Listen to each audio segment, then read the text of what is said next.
आज नया चैप्टर शुरू करेंगे, कार्बन एंड इट्स कंपाउंड। ठीक है, अभी तक जितना भी कार्बन है हमारे अर्थ सरफेस पर, उसका जो अमाउंट है वो बहुत ही कम है। केवल 0.02% कार्बन जो है वो हमें किस फॉर्म में मिलता है? मिनरल्स में मिलता है, जैसे कार्बोनेट्स हो गए, हाइड्रोजन कार्बोनेट हो गए। हाइड्रोजन कार्बोनेट को हम बाइकार्बोनेट्स भी कहते हैं। कोल में मिलता है, पेट्रोलियम में मिलता है। इन सब में हमें कितना कार्बन मिल रहा है? 0.02% मिल रहा है। ठीक, एटमॉस्फेयर में हमें जो कार्बन मिलता है in the form of carbon dioxide, वो हमें केवल 0.03% मिलता है। इतना कम अमाउंट में हमें कार्बन मिलता है, लेकिन उसके बावजूद ये जो कार्बन है ये हमारे लिए बहुत ज्यादा यूजफुल है। ठीक है, बहुत चीजों में हम इसे यूज करते हैं। हमारी डेली लाइफ की जितनी भी चीजें हैं उनमें अधिकतर चीजों में हमारा कार्बन इन्वॉल्व होता है। ठीक है, अब तो हम कार्बन के बारे में पढ़ेंगे। कार्बन के बारे में पढ़ने के लिए हम क्या बताएंगे? उसमें कौन से तरीके के बॉन्ड होते हैं, कितने इलेक्ट्रॉन होते हैं, क्या क्या चीजें उससे जो कंपाउंड्स बनते हैं वो कैसे बनते हैं, वो सब पढ़ेंगे डिटेल में। तो सबसे पहले जो कार्बन होता है उसका एटॉमिक नंबर होता है 6। तो उसकी इलेक्ट्रॉनिक कॉन्फ़िगरेशन देखेंगे तो 2 और 4। ठीक है, पहले ऑर्बिट में कितने इलेक्ट्रॉन होते हैं? केवल 2 इलेक्ट्रॉन होते हैं, उससे ज्यादा हम इलेक्ट्रॉन नहीं रख सकते। अब जो बचे वो सेकंड में आएंगे। अब यहां देखो, ये बीच में हमारा न्यूक्लियस है। इस न्यूक्लियस में क्या होते हैं? प्रोटॉन होते हैं। जितना एटॉमिक नंबर होता है उतने ही प्रोटॉन होते हैं, यानी इसमें 6 प्रोटॉन हो गए हमारे, और इसमें 6 इलेक्ट्रॉन बाहर हैं। ठीक, 2 हमारे इस ऑर्बिट में है, पहली ऑर्बिट में है, और उसके बाद जो है उसमें हमारे पास 4 इलेक्ट्रॉन है। ठीक है, लेकिन किसी भी एटम को स्टेबल होने के लिए उसके सबसे बाहर का जो ऑर्बिट होता है, that is outer most orbit, उसमें हमारे पास 8 इलेक्ट्रॉन होने चाहिए। जबकि ये जो कार्बन है इसके पास 1 2 3 4, केवल ये 4 इलेक्ट्रॉन है। तो हमें इसकी ऑक्टेट को, ऑक्टेट यानी सबसे आउटर मोस्ट ऑर्बिट जो है, उसको पूरा करने के लिए कितने इलेक्ट्रॉन? 4 इलेक्ट्रॉनों की और जरूरत है। ठीक है, तो वो क्या कर सकता है? ये इलेक्ट्रॉन्स वो ले भी सकता है और दे भी सकता है। अब तक हमने यही पढ़ा है कि इलेक्ट्रॉन्स क्या करते हैं? गिव एंड टेक करते हैं, तो हमारे नए कंपाउंड्स बनते हैं। जैसे हमने इलेक्ट्रो वाले में पढ़ा था, इससे पहले वाले में जो हमारे कौन से, दैट इज जो गिव एंड टेक करके बन रहे थे, ठीक है, कंपाउंड बन रहे थे, उनमें जैसे हमने देखा था कि या तो इलेक्ट्रॉन दे रहे थे या इलेक्ट्रॉन ले रहे थे, और उनसे एक नया कंपाउंड बन रहा था जिसे हम इलेक्ट्रोवैलेंट कंपाउंड कहते थे। लेकिन कार्बन में ये काम नहीं हो पाएगा, वो 4 इलेक्ट्रॉन ना ले पाएगा ना दे पाएगा। अब ये दोनों ही काम वो क्यों नहीं कर पाएगा वो बताऊंगी, और क्योंकि ये दोनों काम नहीं कर पाएगा तो ये क्या काम करेगा जिससे इसके कंपाउंड्स बन जाए। ठीक है, तो अब देखो, इसका जो न्यूक्लियस है, उस न्यूक्लियस में 6 प्रोटॉन है। सपोज करो अगर ये किसी से 4 इलेक्ट्रॉन गेन करता है, 4 इलेक्ट्रॉन ले लेता है। ठीक है, यहां पर लिखा हुआ है, अगर इसने 4 इलेक्ट्रॉन लिए, इसके पास शुरू में 6 प्रोटॉन थे, 6 इलेक्ट्रॉन थे, इसने अपना ऑक्टेट पूरा करने के लिए किसी से 4 इलेक्ट्रॉन ले लिए, तो क्या हो गया? इसके पास कितने इलेक्ट्रॉन हो गए? 10 इलेक्ट्रॉन। लेकिन अभी भी प्रोटॉन कितने हैं उसके पास? 6 प्रोटॉन ही है। ठीक है, तो क्योंकि प्रोटॉन की संख्या हो गई कम और इलेक्ट्रॉन की संख्या हो गई ज्यादा, तो जो ये प्रोटॉन है वो इतने सारे इलेक्ट्रॉन को होल्ड नहीं कर पाएगा, और जो कंपाउंड बनेगा वो बहुत अनस्टेबल हो जाएगा। इसलिए ये 4 इलेक्ट्रॉन किसी से नहीं ले सकता। सिमिलरली अगर ये 4 इलेक्ट्रॉन किसी को दे सपोज, ठीक है, तो इसके पास कितने इलेक्ट्रॉन रह जाएंगे? केवल 2 इलेक्ट्रॉन रह जाएंगे, और अभी भी इसके न्यूक्लियस में 6 प्रोटॉन ही हैं। ठीक है, तो पहली बात तो उसको ये जो 4 इलेक्ट्रॉन निकालने होंगे, इसके लिए उसे बहुत ज्यादा एनर्जी चाहिए। ठीक है, क्योंकि इसके पास इलेक्ट्रॉन पहले ही कम है, और ये अपने इलेक्ट्रॉन किसी को देगा तो उसके लिए इसको बहुत ज्यादा एनर्जी चाहिए। और अगर बाई चांस ये दे भी देता है तो उसके बाद भी इसके न्यूक्लियस में है 6 प्रोटॉन और इसके आउटर मोस्ट में है 2 इलेक्ट्रॉन केवल, तो ये भी एक स्टेबल कंपाउंड नहीं बन पाएगा।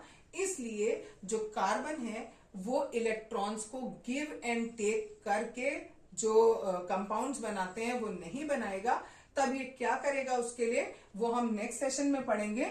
वो करेगा जो इलेक्ट्रॉन्स हैं उनकी शेयरिंग करेगा, और उनकी शेयरिंग करके जो कंपाउंड्स बनते हैं उन्हें हम कहते हैं कोवेलेंट कंपाउंड्स, और वो जो बॉन्ड्स बनते हैं बीच में उनको कहा जाता है कोवेलेंट बॉन्ड। कल बताया था कि जो कार्बन होता है वो जब भी किसी भी और कंपाउंड से या खुद कार्बन से ही कोई नया बॉन्ड बनाता है तो वो इलेक्ट्रॉन्स को गिव एंड टेक नहीं करता। उस प्रॉब्लम को सॉल्व करने के लिए वो क्या करता है, वो शेयरिंग करता है। जो भी आपके इलेक्ट्रॉन्स होंगे उनको क्या करेगा, शेयर करेगा। ठीक है, जब भी शेयरिंग होती है, शेयरिंग हमेशा उन इलेक्ट्रॉन्स की होगी जो आउटर मोस्ट ऑर्बिट में होंगे। सबसे बाहर वाले ऑर्बिट में जो इलेक्ट्रॉन होंगे केवल वो ही शेयरिंग करेंगे। ठीक है, अच्छा, और शेयरिंग करके करते क्या है, शेयरिंग करके अपने नियरेस्ट वाला जो भी नोबल गैस होता है उसका कॉन्फ़िगरेशन वो अटेंड करना चाहते हैं। जैसे फॉर एग्जांपल अगर सपोज करो हाइड्रोजन है तो हाइड्रोजन के जस्ट बाद कौन आएगा, हीलियम आता है। ठीक है, तो वो किसका कॉन्फ़िगरेशन लेना चाहेगा, हीलियम का कॉन्फ़िगरेशन लेना चाहेगा। ठीक, तो यहां पर भी वही मैंने लिखा है कि जो भी कार्बन जो है वो जिस किसी के साथ भी आपने इलेक्ट्रॉन्स को शेयर करेगा, शेयर करने के बाद वो दोनों के दोनों जो भी शेयरिंग कर रहे हैं वो ये चाहेंगे कि उनके आउटर मोस्ट ऑर्बिट में 8 इलेक्ट्रॉन हो जाए। ठीक है, अब सबसे पहला जो सिंपल वो मॉलिक्यूल बनाया वो बनाया हमने हाइड्रोजन का। सपोज करो एक सिंगल हाइड्रोजन था, इसके आउटर मोस्ट में 1 इलेक्ट्रॉन है और दूसरे वाले में भी कितना है, 1 है। और हमने ये पढ़ा है कि जो पहला ऑर्बिट होता है, ये अगर हमारा न्यूक्लियस है, न्यूक्लियस के बाद ये पहला ऑर्बिट, इस पहले ऑर्बिट में हमारे पास 2 इलेक्ट्रॉन अगर होते हैं तो वो स्टेबल होता है। ठीक, कोई भी कंपाउंड हो या एलिमेंट हो वो क्या चाहेगा, वो स्टेबल होना चाहेगा। लेकिन जो यहाँ पर हमारा हाइड्रोजन है उस हाइड्रोजन के पास केवल 1 इलेक्ट्रॉन है और जो दूसरा हाइड्रोजन घूम रहा है उसके पास भी केवल 1 इलेक्ट्रॉन है। तो इन दोनों ने कहा हम दोनों क्या कर लेते हैं, शेयरिंग कर लेते हैं। ठीक, अगर तुम्हारे पास कोई आता है, ठीक, तो तुम कहना नहीं भाई मेरे पास तो ये 2 हैं, मुझे नहीं चाहिए, तुम इससे ले लेना। इसके पास कोई आएगा तो ये कहेगा नहीं भाई मेरे पास भी 2 हैं, मेरे पास भी शेयरिंग हो रखी है, मुझे और नहीं चाहिए। तो इसने अपने पास वाला जो हीलियम एटम होता है उसका कॉन्फ़िगरेशन ले लिया। हीलियम में 2 इलेक्ट्रॉन्स होते हैं फर्स्ट ऑर्बिट में और उसमें केवल 1 ही ऑर्बिट होता है और वो स्टेबल होता है। तो इस हाइड्रोजन ने भी क्या किया, 1-1 इलेक्ट्रॉन की शेयरिंग करके अपना जो स्ट्रक्चर था उसको स्टेबल कर लिया। ठीक है, ऐसे हमारा ये क्या बनता है, हाइड्रोजन का मॉलिक्यूल बनता है। जब 2 हाइड्रोजन एटम अगर हम सिंगल बना रहे हैं, दिस वन, ये हमारा क्या कहलाएगा, हाइड्रोजन का एटम कहलाएगा। और जब ये एक और हाइड्रोजन एटम के साथ शेयरिंग कर लेगा तो ये क्या बनाएगा, हाइड्रोजन का मॉलिक्यूल बनाएगा। बिल्कुल सेम इसी तरीके से यहाँ दिखाया है मैंने ऑक्सीजन का, इसको मैं समझा भी देती हूँ। देखो ऑक्सीजन के आउटर मोस्ट में होते हैं 6, ठीक, यहाँ पर बना हुआ है 2, 2 4 और 2 6, ये ऑक्सीजन का हो गया। ठीक, ऑक्सीजन के आउटर मोस्ट में 6 इलेक्ट्रॉन होने कितने चाहिए, 8, यानी इसके पास कितने की कमी है, 2 की। सिमिलरली यहाँ पर भी इसके पास भी कितने की कमी है, 2 की। तो इन्होंने इन 2-2 इलेक्ट्रॉन की आपस में शेयरिंग कर ली। शेयरिंग को मैंने यहाँ पर कॉमन जगह पर दिखाया, जितने इलेक्ट्रॉन की शेयरिंग करी है उनको हमने कहा दिखाया, कॉमन प्लेस पर दिखाया।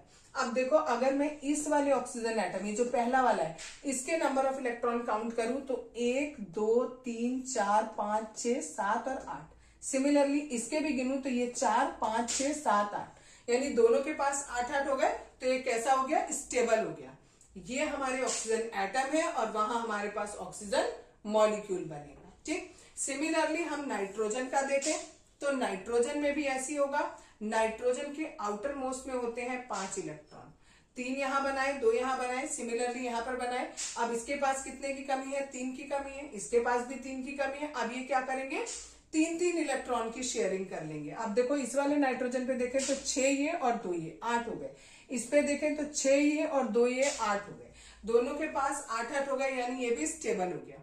अब हमने क्या देखा, जो हाइड्रोजन थे उन्होंने कितने इलेक्ट्रॉन्स की शेयरिंग करी, 1-1 इलेक्ट्रॉन की शेयरिंग करी। तो उनके बीच में यानी कितने बॉन्ड बने, केवल 1 बॉन्ड बना और उस बॉन्ड को हम क्या नाम देंगे, सिंगल बॉन्ड नाम देंगे। जो ऑक्सीजन है उसमें 2-2 इलेक्ट्रॉन्स की शेयरिंग हुई और हमने ये शेयरिंग बनाई, इसको हम क्या नाम देंगे, डबल बॉन्ड नाम देंगे। और तीसरा हमने बनाया नाइट्रोजन का, इसमें 3-3 इलेक्ट्रॉन्स की शेयरिंग हुई तो इसको हम नाम देंगे ट्रिपल बॉन्ड। इनको हम सिंगल लाइन से भी डिनोट कर सकते हैं। एक लाइन है तो सिंगल बॉन्ड, 2 लाइन है तो डबल बॉन्ड, और 3 लाइन है तो ट्रिपल बॉन्ड। ठीक है, ये मैंने आपको बताया हाइड्रोजन का, ऑक्सीजन का और नाइट्रोजन का।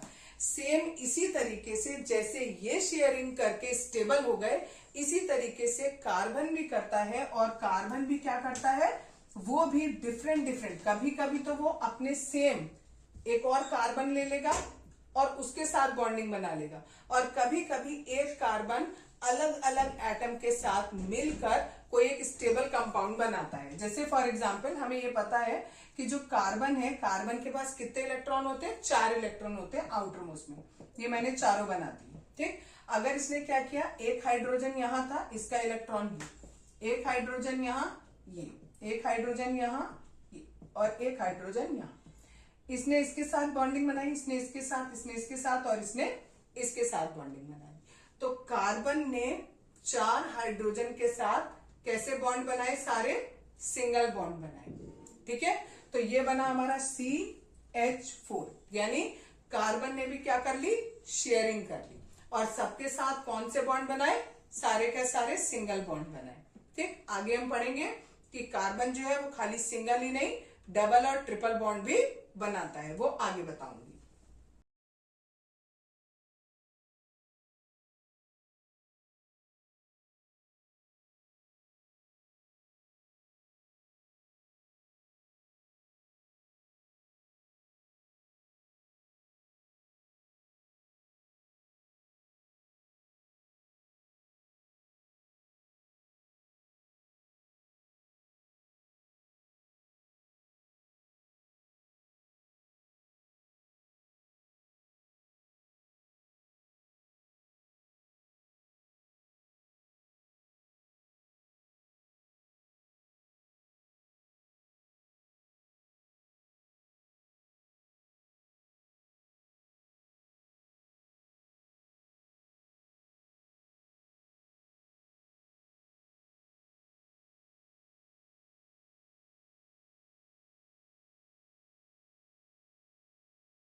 नेक्स्ट टॉपिक है saturated and unsaturated carbon compounds. ठीक है, अभी जो हम इस चैप्टर में कार्बन कंपाउंड्स पढ़ेंगे वो हम केवल हाइड्रोकार्बन्स के बारे में पढ़ेंगे। हाइड्रोकार्बन किसे कहते हैं?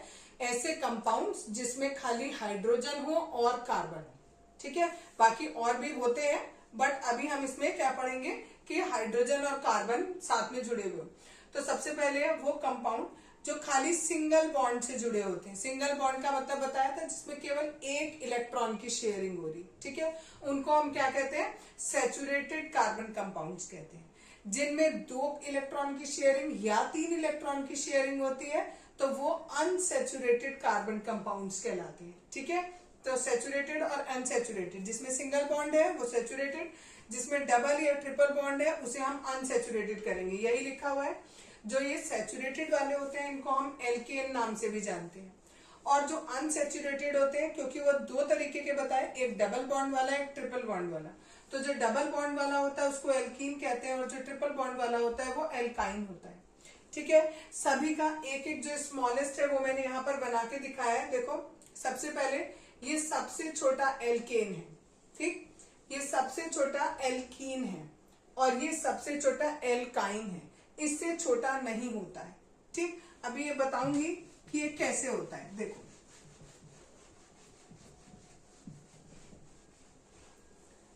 हमारे पास एक कार्बन है। इस एक कार्बन के हमारे पास हमें पता है 4 वैलेंसी होती है। अगर हमें सैचुरेटेड बनाना है तो यानी सबको हमें सिंगल बॉन्ड से जोड़ना होगा। और साथ में हमने चारों पे क्या जोड़ दिया? हाइड्रोजन जोड़ दिया। ठीक है, क्योंकि जो एल्केन, एल्कीन और एल्काइन, 3 नाम बोल रही हूं, एक एल्केन, एक एल्कीन और एक एल्काइन। एक में एन लगा है, एक में इन लगा है, एक में आइन लगा है। एन वाले में सिंगल बॉन्ड, इन वाले में डबल बॉन्ड और आइन वाले में ट्रिपल बॉन्ड होता है। ठीक, तो ये सबसे छोटा एल्केन है और इसका नाम रखा जाता है मीथेन। ये नाम कैसे रखा जाता है? जितनी कार्बन की संख्या होती है उसके अकॉर्डिंग नाम चेंज होता है। जब कार्बन की संख्या 1 है तो उसके नाम में मैथ लगेगा। अगर वो एल्केन है तो आगे एन जोड़ दो। अगर सपोज करो अगर इसमें डबल बॉन्ड होता तो इन बन जाता, बट ऐसा कोई होता नहीं है। क्यों नहीं होता है वो भी अभी बताऊंगी। ठीक है, अगर इसमें ट्रिपल बॉन्ड होता तो एल्काइन बन जाता, बट ये भी नहीं पॉसिबल है। क्यों नहीं पॉसिबल है वो देखो। यहाँ कार्बन में, मैथीन में मैं आपसे कह रही हूं कितने हो? 2 जुड़ जाए। ठीक है, डबल बॉन्ड हो तो डबल बॉन्ड से हम हाइड्रोजन तो जोड़ ही नहीं सकते, क्योंकि हाइड्रोजन पे कितना होता है? केवल एक सिंगल बॉन्ड बन सकता है। ठीक है, तो कार्बन के साथ H यहां नहीं जोड़ सकते क्योंकि डबल बॉन्ड नहीं बन सकता कार्बन और हाइड्रोजन के बीच में। कार्बन और हाइड्रोजन के बीच में केवल एक बॉन्ड बनेगा। क्यों? क्योंकि हाइड्रोजन में कितने की कमी है? एक की कमी है, तो केवल वो एक इलेक्ट्रॉन की शेयरिंग करेगा। ठीक है, इसी तरीके से इसमें ट्रिपल बॉन्ड भी नहीं बन सकता। जब डबल ही नहीं बन रहा तो ट्रिपल भी नहीं बनेगा, तो ना ये मीथीन बन पाएगा ना मिथाइन बन पाएगा। तो मीथीन और मिथाइन नाम का कोई एलिमेंट नहीं होता है। ठीक, एल्केन में सबसे छोटा हमने बनाया मीथेन। अब अगर मैं दूसरे की बात करूं, दैट इज एल्कीन, मैं इस सेकंड वाले की बात कर रही हूं। इसमें एक कार्बन नहीं होता, इसमें कम से कम कितने कार्बन होंगे? 2 कार्बन होंगे। अगर सपोज करो ये 2 कार्बन है, अब इस कार्बन की कितनी वैलेंसी? 1 2 3 4, ऐसे इसकी 1 2 3 4, इस पे भी हाइड्रोजन, इस पे भी हाइड्रोजन, यहां भी। अब इसका नाम कैसे रखेंगे? देखो, कितने कार्बन की संख्या है? 2। 2 वाले का नाम होता है एथ, और डबल बॉन्ड होता है तो हम आगे आखिरी में क्या लगाते हैं? इन, तो इसका नाम हो गया इथ इन। ठीक है, अगर इसी की जगह मैं क्या करूं, यहां पर ये भी हटा दूं। अब कार्बन के बीच में मैंने ट्रिपल बॉन्ड लगा दिया। ठीक, अब इसकी एक वैलेंसी बची, 3 और 1 4, 3 और 1 4, एक हाइड्रोजन इसके साथ जोड़ दिया, एक हाइड्रोजन इसके साथ जोड़ दिया। नाम कैसे रखूंगी? कार्बन की संख्या 2 है तो इथ, और ट्रिपल बॉन्ड है तो क्या लगेगा? आइन, ये बन जाएगा इथाइन। तो ये सबसे छोटा एल्काइन है। इससे पहले जो बताया था वो सबसे छोटा इथीन है, और सबसे छोटा जो एल्केन होता है वो कौन सा होता है? मीथेन होता है। और इनके नाम कैसे रखते हैं? इसके बेसिस पर रखते हैं। मैं तुम्हें एक आध बार नाम थोड़ा सा बता देती हूँ, बहुत ज्यादा नाम का नहीं है, बट थोड़ा आगे आएगा, आगे भी समझाऊंगी। बट सपोज करो मैंने 1 2 3 कार्बन लगा दी। अगर इन तीनों कार्बन में सब सिंगल बॉन्ड है, सब सिंगल बॉन्ड है, और हर जगह मैंने क्या लगाया, सिंगल बॉन्ड पे H लगाया, सब जगह H लगाया, तो इसका नाम क्या होगा, कार्बन की संख्या कितनी है 3, तो नाम रखेंगे प्रोप, और क्योंकि सब में सिंगल बॉन्ड है तो नाम क्या आएगा, एन, तो ये बनेगा प्रोपेन। ठीक है, अगर इसी जगह मैं क्या करूं, एक जगह डबल बॉन्ड कर दिया, ठीक है, यहां मैंने डबल बॉन्ड कर दिया, ये हो गया। अब इस वाले कार्बन की देखो 4 वैलेंसी, 1 2 3 4, 1 2 3 4, इस वाले की 1 2 3 4, सबकी फुलफिल हो गई। अब इसका नाम अगर मैं रखूंगी तो क्या रखूंगी, प्रोप इन, क्योंकि इसमें क्या है, डबल बॉन्ड है। ठीक, और अगर मैं इसी जगह इसी स्ट्रक्चर में 1 2 3 बनाया, यहां पर मैंने ट्रिपल बॉन्ड बना दिया, तो देखो इस वाले कार्बन में 3 वैलेंसी और एक चौथी वैलेंसी। इस वैलेंसी को आप कहीं भी लगा सकते हो, ऊपर भी, यहां भी कहीं भी लगा सकते हो, इससे कोई फर्क नहीं पड़ेगा। इस वाले कार्बन में देखो 3 ये और 1 ये, इसकी पूरी है 4 है, इसमें हम नहीं कोई बनेंगे। और इस वाले कार्बन में 1 2 3 4, अब इसका नाम क्या होगा, 3 कार्बन है तो प्रोप, और ट्रिपल बॉन्ड है तो आइन। ठीक है, इसी तरीके से नंबर ऑफ कार्बन जितने हैं पहले वो रखे जाएंगे, और उसके हिसाब से अगर सिंगल बॉन्ड है तो इन लिखेंगे, डबल बॉन्ड है तो इन लिखेंगे, और ट्रिपल बॉन्ड है तो आइन लिखेंगे। नेक्स्ट टॉपिक है चेन्स, ब्रांचेस और रिंग्स, यानी जो ये कार्बन के कंपाउंड्स हैं ये आपस में जुड़ जुड़ के ब्रांच, चेन भी बनाते हैं, ब्रांच भी बनाते हैं और रिंग भी बनाते हैं। चेन का मतलब हो गया सिंपल लंबी चेन, एक के बाद एक कार्बन ऐसे जोड़ते चले जाओ, ठीक है, ऐसे करके बहुत लंबी लंबी चेन्स बन जाती हैं। ठीक, ब्रांच में क्या होता है, ये जो चेन बनी हुई है इसमें कहीं ऊपर या कहीं नीचे क्या निकल जाए, कोई भी एक और कार्बन कंपाउंड जुड़ जाए। अगर मैं इसी में यहां पर कार्बन जोड़ती हूँ, ठीक है, तो इसको ब्रांच नहीं कहेंगे, क्योंकि ये स्टार्टिंग में जुड़ा है, तो हम चेन, इस पूरे को ऐसे चेन मान लेंगे, दिस इज अ चेन।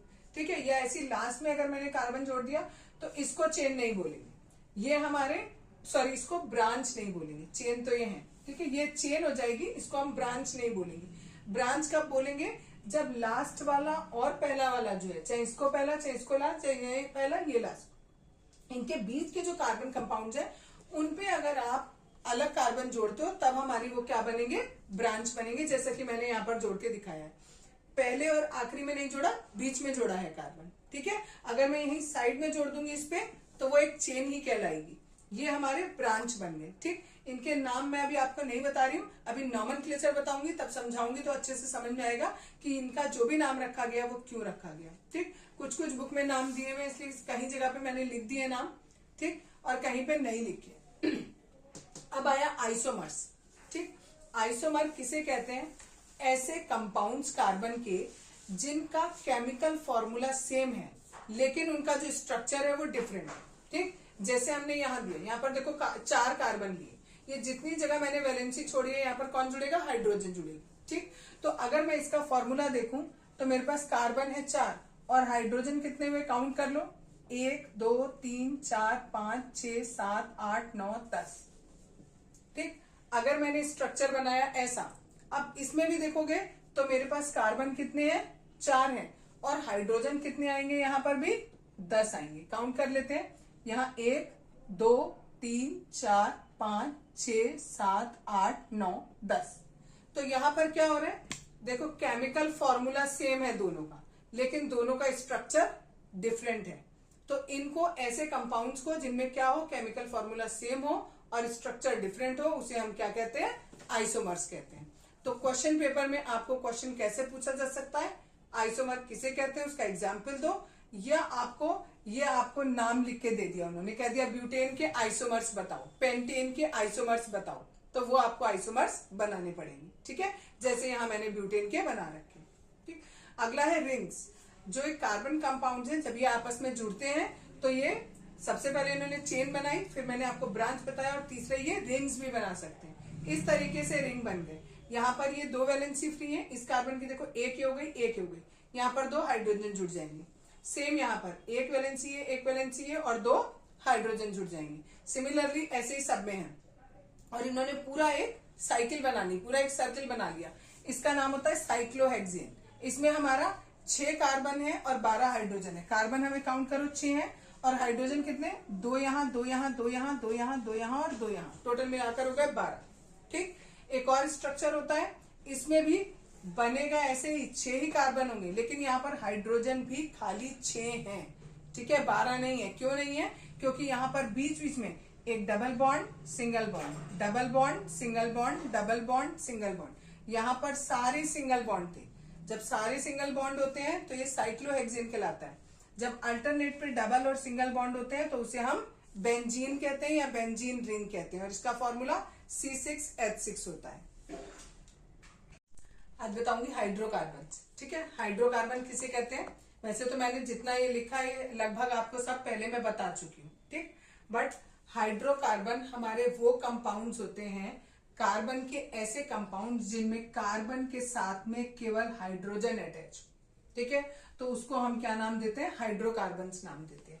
ये भी बताया था आपको कि जो हाइड्रोकार्बन्स होते हैं उनमें जो कार्बन अटैच होते हैं या तो वो सारे के सारे सिंगल बॉन्ड बनाते हैं, या फिर कभी कभी ऐसा होता है कार्बन के बीच में डबल बॉन्ड बना होता है, या फिर कभी ऐसा होता है ट्रिपल बॉन्ड बना होता है। तो अगर सिंगल बॉन्ड बना होता है तो वो सैचुरेटेड कहलाते हैं, उनको हम एल्केन नाम देते हैं।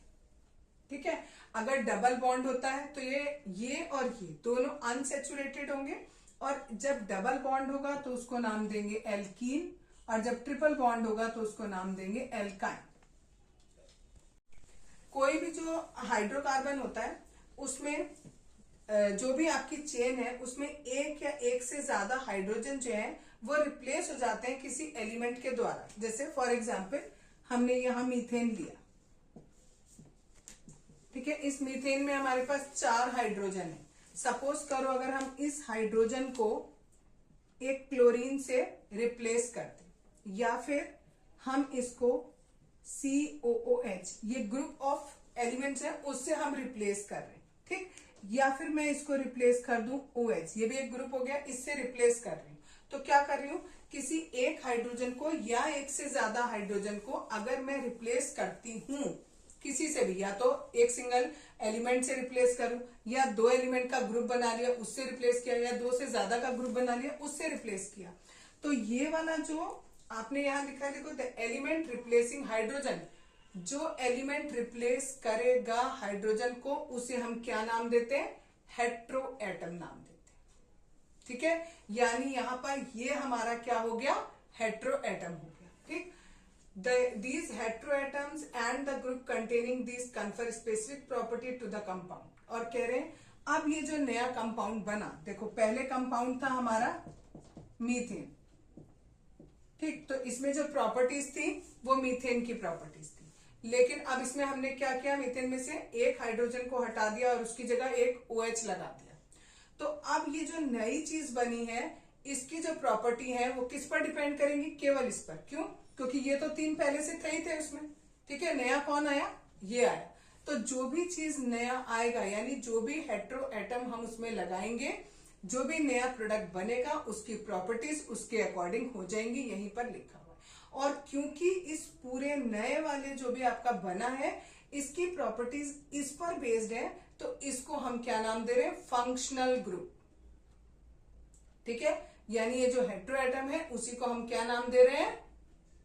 फंक्शनल ग्रुप भी नाम दे रहे हैं। अब आपकी बुक में एक टेबल दिया हुआ है, उस टेबल में अलग अलग हेट्रोएटम्स दिए हैं, उनका क्लास दिया है कंपाउंड का, और उनका फॉर्मूला दिया है। जैसे सबसे पहले इन्होंने हेट्रोएटम दिया क्लोरीन या ब्रोमीन, जैसे अभी मैंने किया था। मीथेन में से मैंने एक H को हटाकर यहाँ क्या लगा दिया? Cl लगा दिया। हो सकता है मैं इसको हटाकर क्या लगा दूं? Br लगा दूं। Br मीन्स ब्रोमीन लगा दूं। तो इसका जो क्लास ऑफ कंपाउंड होगा उसका हम नाम रखेंगे हेलो। ठीक है, इनको हेलोजन कहते हैं पूरी तरीके से। और भी होते हैं इसमें क्लोरीन, ब्रोमीन, आयोडीन, फ्लोरीन, ये भी होते हैं, बट अभी आपकी बुक में केवल क्लोरीन और ब्रोमीन दे रखा है। ठीक है, और इसका जो फॉर्मूला होता है वो ये होता है Cl और Br। यानी आप एक हाइड्रोजन की जगह पर या तो एक Cl लगा सकते हो या एक Br लगा सकते हो। जो दूसरा आपको हेट्रोएटम दिया है ऑक्सीजन, यानी आपने ये एक हाइड्रोजन यहां से हटाकर, यहां पर हाइड्रोजन लगा हुआ था। ठीक, इस एक हाइड्रोजन को हटाकर आपने क्या लगाया, ऑक्सीजन लगाया। ठीक, अब क्योंकि ऑक्सीजन की वैलेंसी कितनी होती है, 2 होती है। ठीक, तो अगर सपोज करो मैं यहां पर एक O लगा दूं तो इसके साथ अभी एक वैलेंसी और फ्री है ना। ठीक, यहां पर डबल नहीं बन सकता। क्यों नहीं बन सकता, क्योंकि कार्बन की केवल 4 वैलेंसी होती है, 1 2 3 4 पूरी हो गई। ठीक, लेकिन अभी यहां पर हम खाली ऑक्सीजन नहीं लगा सकते। अगर हमें खाली ऑक्सीजन लगाना है तो हमें यहां से एक और हाइड्रोजन हटाना होगा या तो। ठीक है, तो कई सारे तरीके होते हैं ऑक्सीजन को लगाने के। पहले हम कैसे लगा सकते हैं, एल्कोहल के फॉर्म में, यानी अगर मैं O के साथ एक H भी ऐड कर दूं, यानी OH लगा दूं, तो हम जो भी नया कंपाउंड बनेगा उसको हम नाम देंगे एल्कोहल। ठीक, अब एल्कोहल में भी अलग अलग टाइप के एल्कोहल होते हैं, it depends upon the number of carbon atom present in it. अगर एक कार्बन है तो हम उसे मिथेनॉल कहेंगे। ठीक है, मिथेनॉल कहेंगे। अगर 2 है तो इथेनॉल कहेंगे, 3 है तो प्रोपेनॉल कहेंगे। इस तरीके से नाम बदलते जाएंगे, लेकिन OH अगर ग्रुप जुड़ा है तो वो क्या कहलाएगा, एल्कोहल ग्रुप कहलाएगा। नेक्स्ट है एल्डिहाइड ग्रुप। एल्डिहाइड ग्रुप में हम एक इसको हटाकर, यहां से एक H को हटा के हमने CHO ग्रुप ये पूरा का पूरा ऐड कर दिया। ठीक, तो अगर ये लगा हुआ है पूरा तो उसको हम एल्डिहाइड का नाम देते हैं। अगर हमने ये लगा दिया, आगे देखो ये लिखा हुआ है। ठीक, तो ये हम कहाँ लगा देंगे, कहीं पर भी एक हाइड्रोजन हटाकर अगर हम ये वाला लगा देंगे तो इसको हम नाम देते हैं कीटोन ग्रुप। ठीक, सिमिलरली अगर हम ये वाला ग्रुप लगा देंगे इसको हम COOH भी लिख सकते हैं। ठीक है, अगर हम ये लगा देंगे तो उसको हम क्या नाम देंगे, कार्बोक्सिलिक एसिड का नाम देंगे। और ये जो नाम होंगे ये सब किसके, फंक्शनल ग्रुप के बेसिस पर हमने नाम रखे हुए। ठीक है, नेक्स्ट टॉपिक है होमोलोगस सीरीज। होमोलोगस सीरीज एक ऐसी सीरीज है, सीरीज का मतलब आपको पता ही, जिसमें बहुत सारे एलिमेंट्स हो और हर एलिमेंट के बीच में एक स्पेसिफिक चीज का अंतर हो। ठीक है, जैसे हम लोगों ने बचपन में पढ़ा है 2 4 6 8 एंड सो ऑन, ये एक सीरीज कहलाती है। इसमें कितने का अंतर दिख रहा है हमें, सब में 2-2 का अंतर दिख रहा है। जरूरी नहीं है हर एक में 2-2 का हो सकता है किसी में हम ऐसे लिखें 5 10 15 20, इसमें भी हमें क्या दिख रहा है, फिक्स अंतर है। तो ये भी क्या हुई, हमारी एक सीरीज हुई। इसी तरीके से कार्बन के कंपाउंड्स की ऐसी सीरीज जिसमें फिक्स कुछ ग्रुप का अंतर हो, उसे हम क्या कहते हैं, होमोलोगस सीरीज कहते हैं। और इस होमोलोगस सीरीज की खासियत क्या होती है कि इसमें फंक्शनल ग्रुप सेम होता है। बताया था अभी फंक्शनल ग्रुप किसे कहते हैं, कि लास्ट में हमने कार्बन का जो भी कंपाउंड था उसमें से हाइड्रोजन को हटाकर जो भी हमने लगाया वो हमारा क्या कहला रहा था, फंक्शनल ग्रुप कहला रहा था। और उसी फंक्शनल ग्रुप पर हमारी जो भी कंपाउंड बना है उसकी प्रॉपर्टीज भी डिपेंड करती थी। तो यहाँ पर वो कह रहे हैं फंक्शनल ग्रुप सेम होगा। और यहाँ लिखा है देखो, a series of compound in which the same functional group substitute for hydrogen, यानी हाइड्रोजन को रिमूव करके सेम आपको चीजें लगानी है in a carbon chain is called a homologous series. ठीक, अब इसकी कुछ प्रॉपर्टीज होती हैं। पहला, फंक्शनल ग्रुप सेम होता है। दूसरा, consecutive members differ by CH2 group. इसमें और इसमें कितने का अंतर होगा, CH2 ग्रुप का अंतर होगा। मैंने बताया भी आपको कि फिक्स अंतर होता है इसमें। ठीक है, इससे इसमें भी कितने का अंतर होगा, CH2 का ग्रुप का अंतर होगा। इसमें और इसमें देख लो आप CH2 का ग्रुप का अंतर। कैसे पता लगेगा CH2 ग्रुप का अंतर, देखो कार्बन की संख्या यहाँ 2, यहाँ कार्बन की 3, तो कितने कार्बन का अंतर हुआ, 1 का। यहाँ हाइड्रोजन 4, यहाँ 6, कितने का अंतर हुआ, हाइड्रोजन कितने, 2। ठीक, सिमिलरली यहाँ देखो इसमें भी CH2 का अंतर है, यहाँ पर भी देखोगे तो आप CH2 का अंतर है। ये हमारी एल्केन की सीरीज है, ये एल्कीन की और ये एल्काइन की सीरीज है, सब में CH2 का अंतर है। ठीक, नेक्स्ट है एज मॉलिक्यूलर मास इंक्रीजेस, जैसे जैसे मॉलिक्यूलर मास बढ़ता जाएगा, इसमें कार्बन और हाइड्रोजन दोनों की संख्या कम है तो इसका मॉलिक्यूलर मास कम है। इसमें थोड़े दोनों बढ़ गए, मास थोड़ा और बढ़ गया, इसमें और बढ़ गए, मास और बढ़ गया। तो जैसे जैसे वो कह रहे हैं ये मॉलिक्यूलर मास बढ़ता जाता है, वैसे वैसे उसकी फिजिकल प्रॉपर्टीज चेंज होती रहती है। उसी हिसाब से उनका मेल्टिंग पॉइंट और बॉइलिंग पॉइंट वो भी इंक्रीज होता जाएगा जैसे जैसे मॉलिक्यूलर मास बढ़ता जाएगा। ठीक है, but chemical property remain same. Chemical property same रहेंगी। क्यों सेम रहेंगी, फिर से सुनो, क्यों सेम रहेंगी? क्योंकि फंक्शनल ग्रुप सेम है। बताया था जो भी नया चीज बनती है उसकी जो प्रॉपर्टीज होती है वो फंक्शनल ग्रुप पे डिपेंड करती है। और अभी यहाँ पर बोला कि इनका फंक्शनल ग्रुप सबका क्या रहेगा, सेम रहेगा। ठीक है, तो यहाँ पर क्या होगा, जो केमिकल प्रॉपर्टीज है वो सेम रहेंगी। Solubility in a particular solvent, किसी एक पर्टिकुलर सॉल्वेंट में वो घुल जाएगा। और also increases with the gradation. Gradation का मतलब होता है जैसे जैसे मॉलिक्यूलर मास बढ़ता जाए या मॉलिक्यूलर मास घटता जाए, उसके अकॉर्डिंग उसकी प्रॉपर्टी भी क्या होगी, या तो घटती जाएगी या बढ़ती चली जाएगी। अब देखो यहाँ पर जैसे ये दिया है CH4, CH4 में से मैंने 3 हाइड्रोजन ऐसे रखे और एक हाइड्रोजन को मैंने OH ग्रुप से एक्सचेंज कर दिया, तो ये मेरा फंक्शनल ग्रुप हो गया जो सब्स्टिट्यूट कर रहा है। अब मैंने अगले वाले में भी ऐसे किया, C2H5 यहां लगा दिया OH, ऐसे ही यहां किया C3H7OH। अब देखो इसमें और इसमें कितने का अंतर है, CH2 का अंतर है। C यहाँ पर 1 है, यहाँ पर C 2 है, 1 का अंतर, यहाँ 3 है और यहाँ 5 है, 2 का अंतर। OH इसमें भी है, OH इसमें भी है। सिमिलरली यहाँ पर देखें तो CH2 ये हमारी एल्कोहल, ये एल्कोहल की सीरीज चल रही है हमारी। ठीक है, ये हमारा मिथेन अल्कोहल, ये मिथेन अल्कोहल बोल दिया, sorry, methyl alcohol, this is ethyl alcohol, और ये प्रोपेल अल्कोहल। ठीक है, तो इस तरीके से ये हमारी जो सीरीज है वो आगे आगे बढ़ती चली जाएगी।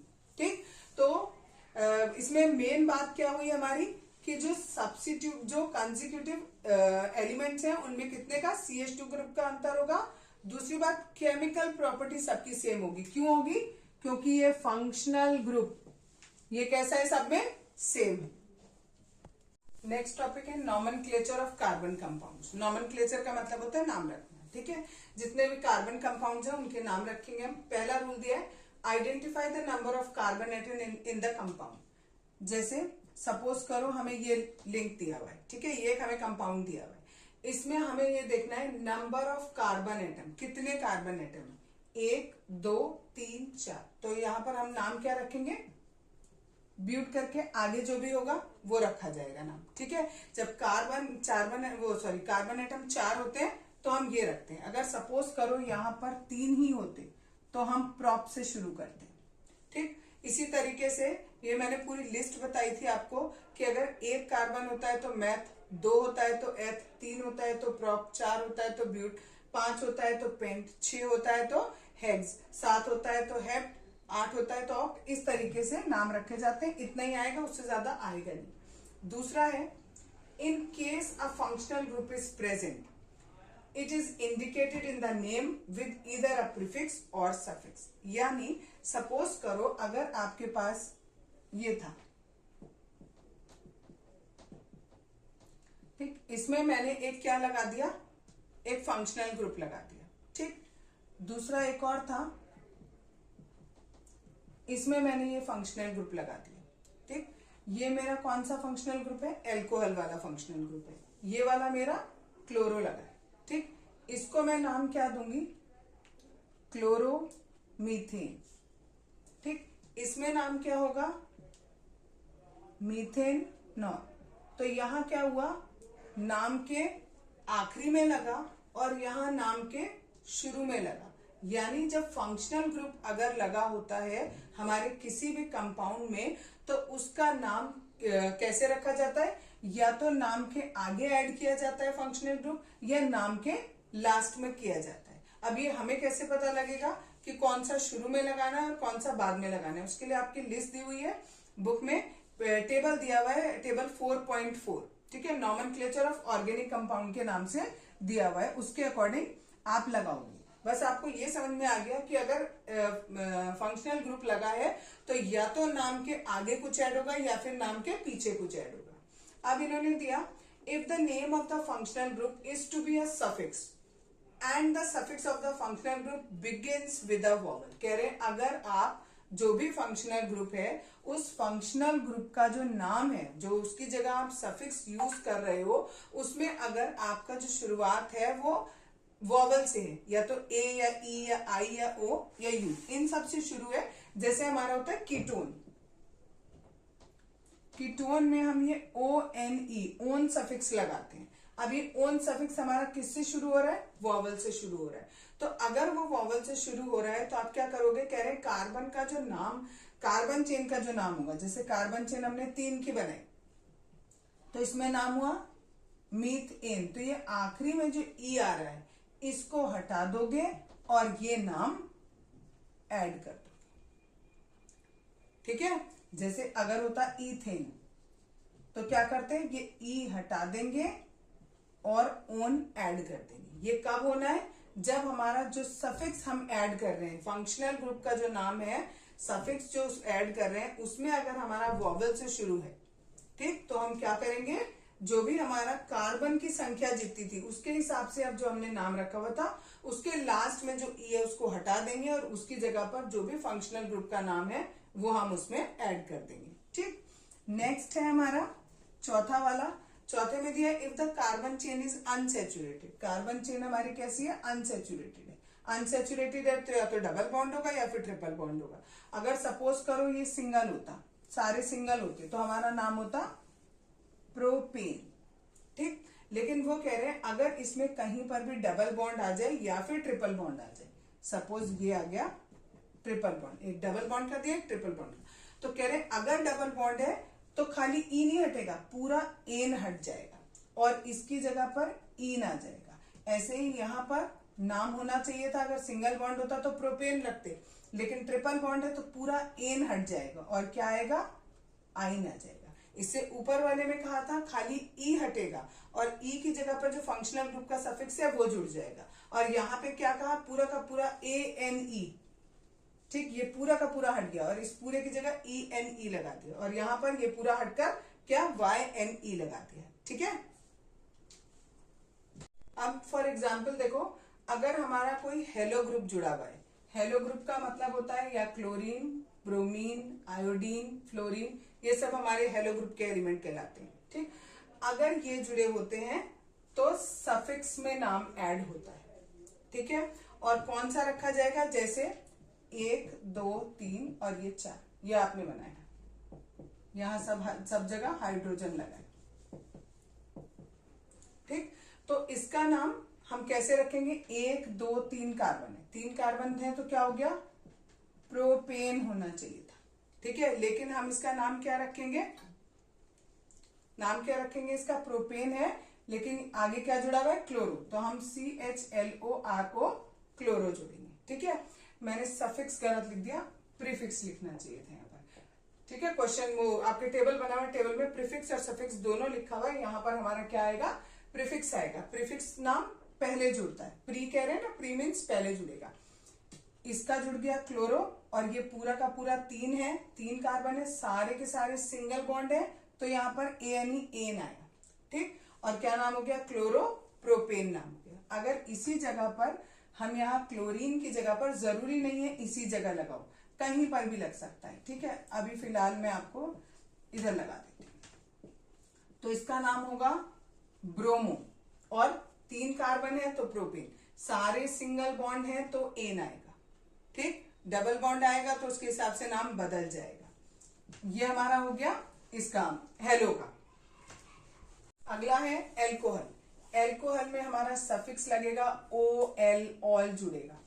अगर देखो यहां पर खाली H लगा होता, इन सब जगह HH है, ठीक, तो इसका नाम होता प्रोपेन, लेकिन इस जगह मैंने क्या किया?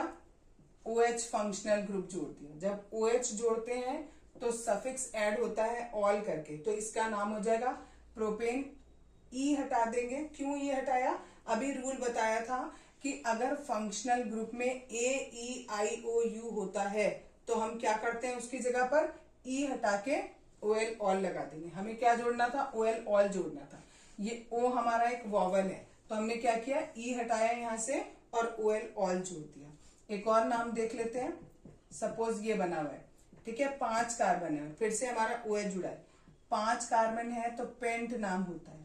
अगर हमारे सारे सिंगल बॉन्ड होते और सब जगह H लगा होता तो नाम होता पेंटेन, लेकिन हमें OL जोड़ना है तो हमने E हटाया और इसकी जगह लगा दिया OL, ये बन गया पेंटेनॉल। ठीक है, अगला है एल्डिहाइड। एल्डिहाइड में हमारा सफिक्स लगता है ALL। ठीक है, अब इसमें भी देखो शुरू का जो पहला अल्फाबेट है वो एक वॉवल है, तो हम आखिरी में से ई हटाएंगे और एल लगाएंगे। ठीक, एल्डिहाइड का ये आपका फंक्शनल ग्रुप हो गया। तो इसका नाम हम क्या रखेंगे,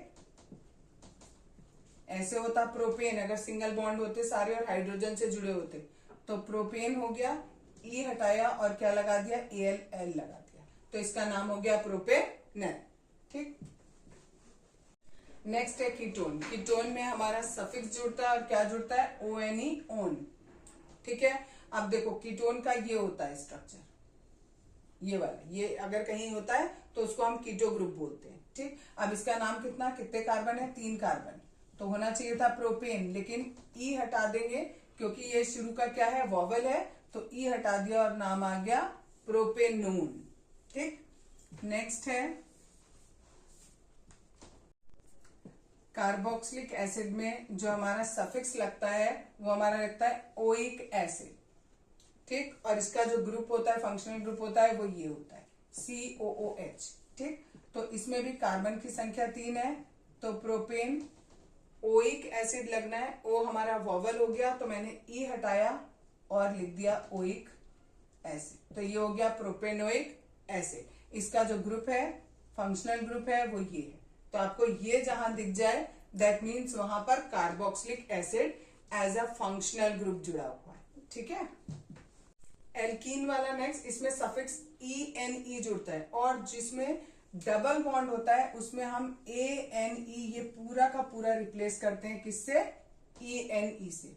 नाम होता है प्रोपेन, PROPANE, तो ये पूरा ANE रिप्लेस करेंगे किससे, ENE से। और सिमिलरली ट्रिपल बॉन्ड अगर होता है, ये डबल बॉन्ड का था तो इन हो गया। ठीक, अगर ये ट्रिपल बॉन्ड का है, ये ट्रिपल बॉन्ड का है, तो यहां पर हम ये ANE जो था यहाँ पर ANE उसको रिप्लेस कर देंगे और उसकी जगह क्या लगाएंगे, YNE, तो हमारा नाम बनेगा PROPYNE। नेक्स्ट टॉपिक है chemical properties of carbon compounds. कुछ केमिकल प्रॉपर्टी पढ़ेंगे। पहली है कंबक्शन। कंबक्शन का मतलब होता है ऑक्सीजन के साथ जलना। जब कोई भी चीज यानी यहाँ पर हम कार्बन कंपाउंड्स की बात कर रहे हैं, तो जब कार्बन कंपाउंड्स अगर हम लेते हैं और वो ऑक्सीजन के साथ जलते हैं, चाहे वो अपनी किसी भी एलोट्रोपिक फॉर्म में हो, जब वो जलेंगे तो हमें 3 चीज देंगे, एक कार्बन डाइऑक्साइड, एक हीट और एक लाइट। ठीक है, एक तो ये बात होगी। तो एक जनरल सिंपल सा एक क्वेश्चन आता है कि right the combustion reaction for carbon compound, तो आपको ये लिखना है और एक आध एग्जाम्पल देने हैं। आगे दिया है saturated hydrocarbons will generally gives a clean blue flame. कुछ ऐसे सब्सटेंसेस होते हैं जब जलते हैं तो आपको कभी कभी ब्लू कलर की फ्लेम मिलेगी, कभी आपको येलो कलर की फ्लेम मिलेगी। ठीक है, तो जो ब्लू कलर की फ्लेम होती है उसको हम क्लीन फ्यूल मांगते हैं, यानी उसमें वो पूरा का पूरा जल जाता है और आपको ब्लू कलर का फ्लेम देगा। ठीक है, जो अनसेचुरेटेड होते हैं वहां पर हमें येलो कलर की फ्लेम मिलती है। जो सेचुरेटेड वाले हैं, यानी सेचुरेटेड वाले जितने एल्केन्स थे हमारे, अगर वो जलेंगे तो हमें क्या देंगे, ब्लू कलर की फ्लेम देंगे। और अनसेचुरेटेड यानी एल्कीन और एल्काइन वाले, अगर वो जलेंगे तो हमें कैसे, येलो कलर की फ्लेम देंगे और साथ में हमें काले रंग का स्मोक देंगे, यानी धुआं देंगे। इसी का एग्जाम्पल लिखा है नेफ्थलीन और कैम्फर, ये दोनों के दोनों येलो फ्लेम से जलते हैं। इससे हमें क्या समझ में आया कि ये जो नेफ्थलीन है और ये जो कैम्फर है, ये दोनों के दोनों अनसेचुरेटेड होते हैं। ठीक, इसी जगह अगर इन्होंने कहा अगर सपोज हमारा सेचुरेटेड तो है हाइड्रोकार्बन, यानी सारे में सिंगल बॉन्ड्स हैं, लेकिन ऑक्सीजन प्रॉपर नहीं है। अगर ऑक्सीजन प्रॉपर नहीं होगी तो भी क्या होगा, तो भी वो सही से नहीं जलेंगे और आपको येलो फ्लेम देंगे या फिर ब्लैक कलर का धुआं देंगे। ठीक है, ये किस केस में होगा, जब हमारे पास प्रॉपर अमाउंट में ऑक्सीजन यानी एयर वहां पर नहीं होगी। अगर प्रॉपर ऑक्सीजन है और सेचुरेटेड है तो हमें ब्लू कलर की फ्लेम मिलेगी, लेकिन अगर अनसेचुरेटेड है और प्रॉपर ऑक्सीजन है या नहीं है उससे हमें फर्क ही नहीं पड़ेगा, बल्कि फर्क इतना पड़ेगा कि अगर बाई चांस ऑक्सीजन भी प्रॉपर नहीं है और जो हमारा सब्सटेंस जल रहा है वो भी अनसेचुरेटेड है, तो और भी ज्यादा धुआं देगा और भी जगह काले कलर का हमें वो प्रोडक्ट मिलेगा। ब्लू कलर की फ्लेम, वो ब्लू कलर की फ्लेम वहां नहीं मिलेगी, येलो कलर की फ्लेम मिलेगी और काले रंग का धुआं मिलेगा। ठीक, नेक्स्ट है alcohol Burns with blue flame. Alcohol किससे? ब्लू फ्लेम से जलता है। ब्लू फ्लेम का मतलब हो गया यहाँ पर कि एल्कोहल में क्या होंगे? सारे सिंगल बॉन्ड, क्योंकि ये सैचुरेटेड है, ब्लू कलर के फ्लेम से जल रहा है, दैट मीन्स वो सैचुरेटेड है। जो गैस और केरोसिन ऑयल होते हैं, जो हमारे घर में हम लोग एलपीजी गैस यूज करते हैं, वो भी क्या होती है? सैचुरेटेड होती है, इसलिए वो हमें ब्लू कलर की फ्लेम से जलती हुई दिखाई देती है। कुछ फ्यूल्स ऐसे होते हैं जैसे कोल और पेट्रोलियम होते हैं, उनके अंदर नाइट्रोजन और सल्फर कुछ मात्रा में पाया जाता है। तो जब हम इन फ्यूल्स को यानी कोल को और पेट्रोलियम को जब हम ऑक्सीजन में जलाते हैं तो वो क्या करते हैं? इस सल्फर से और नाइट्रोजन से रिएक्ट कर जाते हैं और उसके ऑक्साइड्स बना देते हैं। जैसे सल्फर से किया तो सल्फर डाइऑक्साइड बना दिया, नाइट्रोजन से किया तो NO बना दिया, NO2 बना दिया, ठीक है, या N2O बना दिया, ये 3 ऑक्साइड्स बन गए। तो कह रहे हैं ये जो ऑक्साइड्स होते हैं ये बहुत बड़े पॉल्यूटेंट होते हैं और इसी वजह से जब कोल और पेट्रोलियम का कंबक्शन होता है तो उसमें हमें साथ में पॉल्यूटेंट्स भी मिलते हैं, यानी उससे पॉल्यूशन होता है।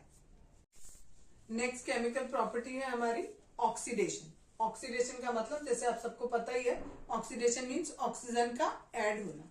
ठीक, ऑक्सीजन जब ऐड होगी तो क्या होगा? हमारा कोई नया प्रोडक्ट बनेगा। अभी हमारे पास क्या है? इथेनॉल। इथेनॉल में यहाँ पर देखो केवल एक ऑक्सीजन है और यहाँ पर हमारे पास कितने ऑक्सीजन हो गए? 2 ऑक्सीजन हो गए। दैट मीन्स यहाँ पर ऑक्सीजन हमारी क्या हो गई? ऐड हो गई। तो इसको हम क्या कह रहे हैं कि ये ऑक्सीडेशन रिएक्शन है। इसमें यहाँ पर जो स्ट्रक्चर बनता है वो इस तरीके से बनता है। ये 2 कार्बन है हमारे, इसके साथ एक OH ग्रुप जुड़ा है, ये H, ये H, ये H, ये H और ये H। तो यहाँ पर देखो ये जो कार्बन है ये केवल एक ऑक्सीजन से अटैच है, ठीक है। जबकि जो यहाँ हमारा बनेगा उसमें क्या हो जाएगा? हमारा इसमें हमारा ये जो ऑक्सीजन है, ये जो कार्बन है ये 2 ऑक्सीजन से अटैच हो जाएगा, ठीक है, लाइक दिस। ये हमारा हो गया, ये O और ये H। तो ये हमारा इस तरीके से अटैच हो जाएगा। तो यानी यहाँ पर हमारा ऑक्सीजन ऐड हो गया, किसमें? कार्बन पर हमारा एक ऑक्सीजन ऐड हो गया। इसे हम क्या कहेंगे? ऑक्सीडेशन रिएक्शन का नाम देंगे। और ये ऐड कब होगा? जब हम इसमें या तो एल्कलाइन KMNO4 होता है पोटेशियम परमैंगनेट, या तो हम ये डालें इसके अंदर, या फिर acidified Kr2Cr2O7 that is potassium dichromate. ये अगर हम डालते हैं, इन दोनों में से अगर हम कोई भी एक चीज भी डालेंगे तो हमारा काम यही होगा कि ये जो इथेनॉल है ये किसमें कन्वर्ट हो जाएगा? इथेनोइक एसिड में चेंज हो जाएगा, ठीक है। यहाँ पर मैंने अभी स्ट्रक्चर बना के आपको दिखाया था। यहाँ पर ये जो हमारा बना था दैट इज ये हमारा किसका है? ओइक एसिड का है। और यहाँ पर जो पहले वाले में बना हुआ था उसमें हमारा OH है, तो यहाँ पर सारे के सारे सिंगल बॉन्ड है और OH ग्रुप जुड़ा है, ये हमारा एल्कोहल है। तो यहाँ पर जो भी ऐसी चीजें होती हैं जो हमारा क्या करें, किसी दूसरी चीज में ऑक्सीजन को ऐड करा दें, उसे हम क्या कहते हैं? ऑक्सीडाइजिंग एजेंट कहते हैं। तो यहाँ ये दोनों के दोनों हमारे ऑक्सीडाइजिंग एजेंट की तरह काम कर रहे हैं। बोर्ड में जो क्वेश्चन पूछा जाता है उसमें ये पूछा जाता है कि एल्कोहल को अगर हमें इथेनोइक एसिड में कन्वर्ट करना है तो उसमें हमारे ऑक्सीडाइजिंग एजेंट कौन से होंगे? तो आपको ये नाम लिखने होते हैं। कई बार ये इक्वेशन आ जाती है, ये आपको फिलअप करना होता है। कई बार इतना आ जाता है, ये आपको बताना होगा कि क्या बनेगा। नेक्स्ट है हमारा addition reaction. Next property addition reaction. Addition में मीन्स कुछ चीज ऐड हो रही है, और यहाँ पर क्या ऐड हो रहा है? ऐड कब होगा किसी चीज में? जब कोई चीज क्या हो? अनसैचुरेटेड हो, ठीक है। तो हमने लिया एक अनसैचुरेटेड कंपाउंड दिया, सपोज हमने यहां पर ले लिया ये OH, ये हमने ले लिया, ठीक है। या ऐसे चलो मैं एक और बना के दिखा देती हूँ आपको। C डबल बॉन्ड C, यहां हमने H यहां 2 लगेंगे। देखो 2 3 4 वैलेंसी होगी इस कार्बन की, 2 3 और एक अभी बची हुई है 4। इन पर हम H लगा दें। यहां पर हम CH3 भी लगा सकते हैं और खाली H भी लगा सकते हैं, जो आपकी इच्छा, ठीक है। इसमें अब ये मेरा कैसा है? अनसैचुरेटेड है। अगर मैं इसमें हाइड्रोजन ऐड कर दूं तो क्या होगा? ये इसमें सिंगल बॉन्ड बन जाएगा। देखो यहाँ पर दो बॉन्ड बने हुए, ये ऐसे बना हुआ था, देखो मेरा पूरा ये H, ये H, ये H, ये H, यहाँ दो बॉन्ड थे, मैंने एक बॉन्ड छोड़ा। जब मैं यहाँ एक बॉन्ड छोड़ूंगी तो एक यहाँ फ्री हो जाएगा, एक यहाँ फ्री हो जाएगा। इस कार्बन की 4 वैलेंसी ना, 1 2 3 4, इस कार्बन की भी 1 2 3 4, और ये जो हाइड्रोजन है एक यहाँ जुड़ जाएगा और एक यहाँ जुड़ जाएगा। ठीक है, यानी यहाँ पर क्या हुआ, हाइड्रोजन हमारा ऐड हो गया, एडिशन रिएक्शन हो गई।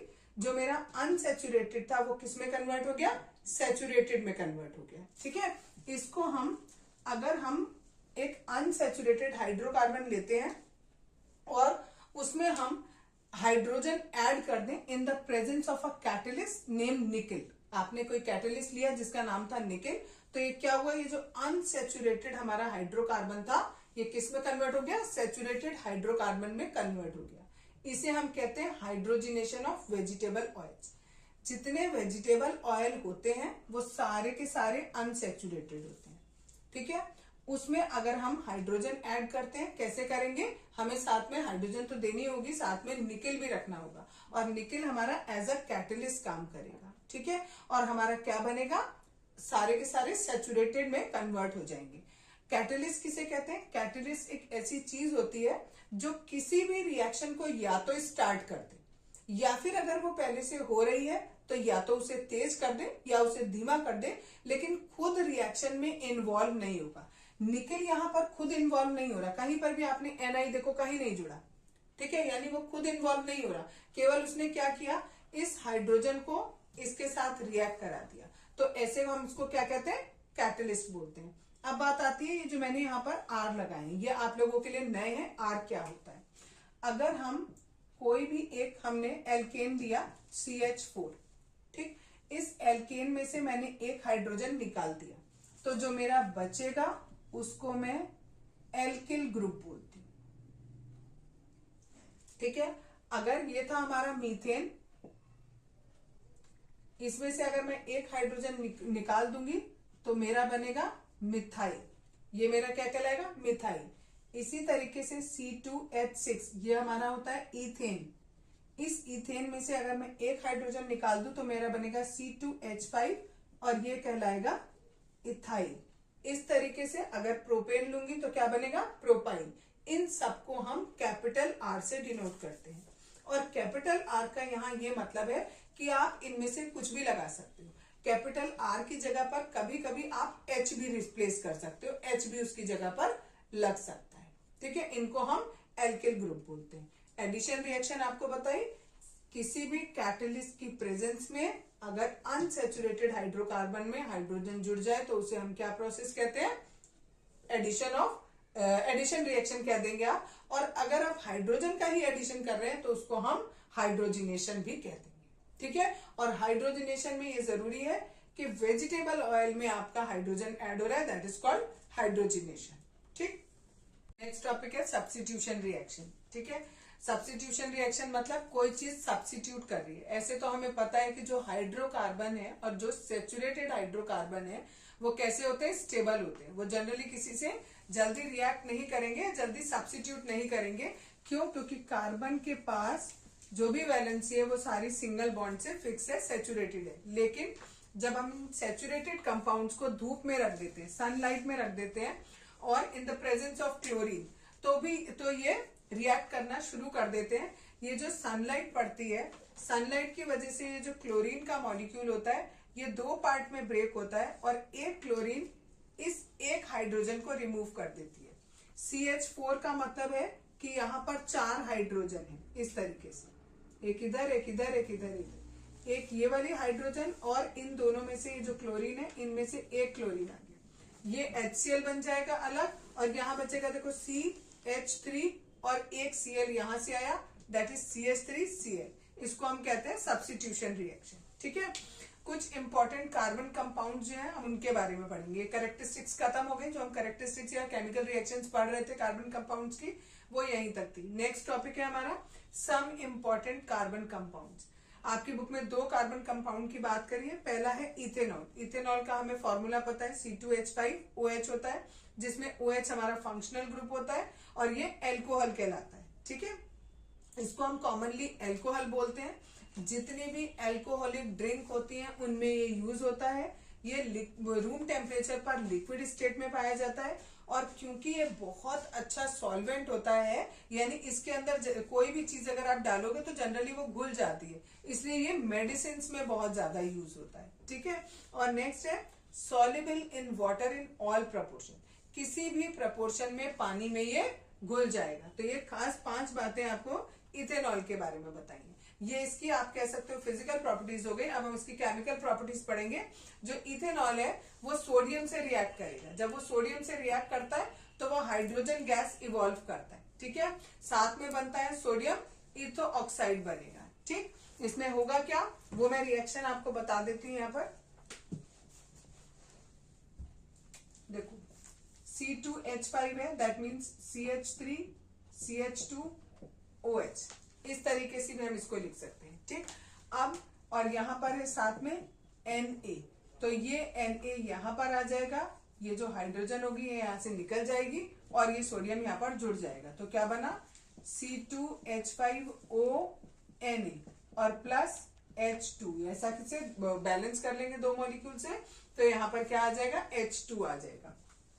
इस तरीके से बनेगा, दैट इज सोडियम इथोऑक्साइड। और दूसरी रिएक्शन जो होती है, उस रिएक्शन में जब हम इथेनॉल पे हॉट कंसंट्रेटेड H2SO4 डालते हैं तो ये इथीन में बदल जाता है। ठीक है, दैट मीन्स यहां पर ये सैचुरेटेड था और अब कैसा बन गया, अनसैचुरेटेड कार्बन कंपाउंड बन गया। इसमें देखो क्या हुआ, C2H5 है आपका, ये मैंने बना दिया C2H5OH।